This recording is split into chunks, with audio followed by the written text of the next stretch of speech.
تبارك الذي جعل في السماء بروجا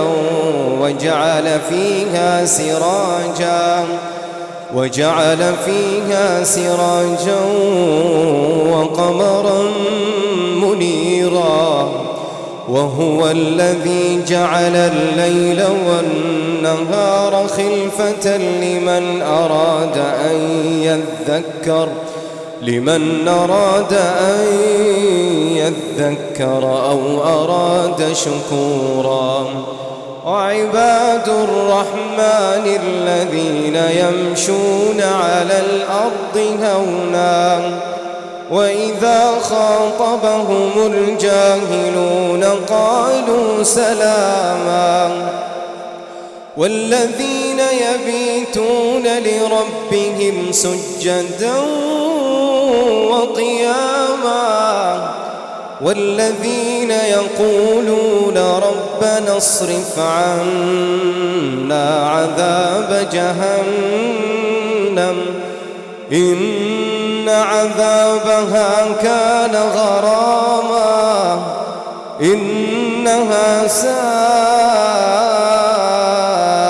مستقرا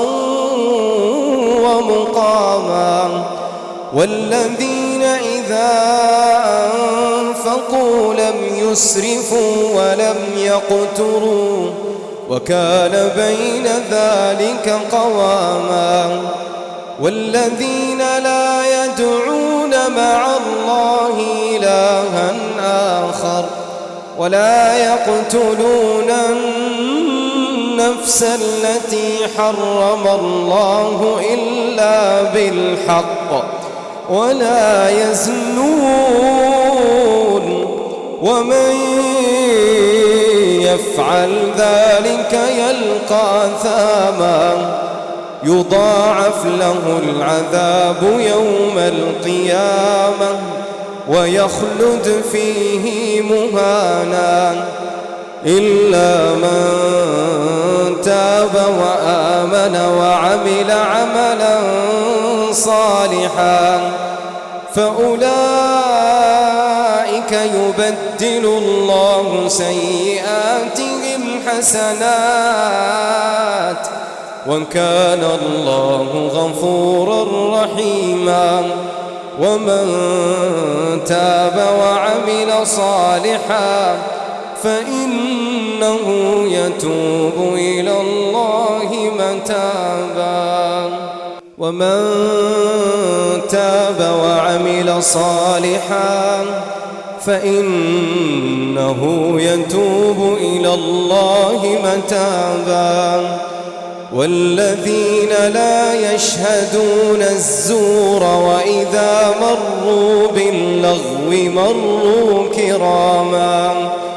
والذين إذا ذكروا بآيات ربهم لم يخروا عليها صما وعميانا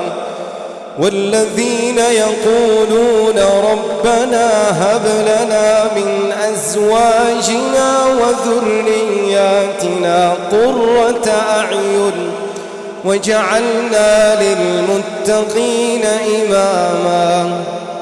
أولئك يجزون الغرفة بما صبروا ويلقون فيها تحية وسلاما خالدين فيها حسنت مستقرا ومقاما قل ما يعبأ بكم ربي لولا دعاؤكم فقد كذبتم فسوف يكون لزاما.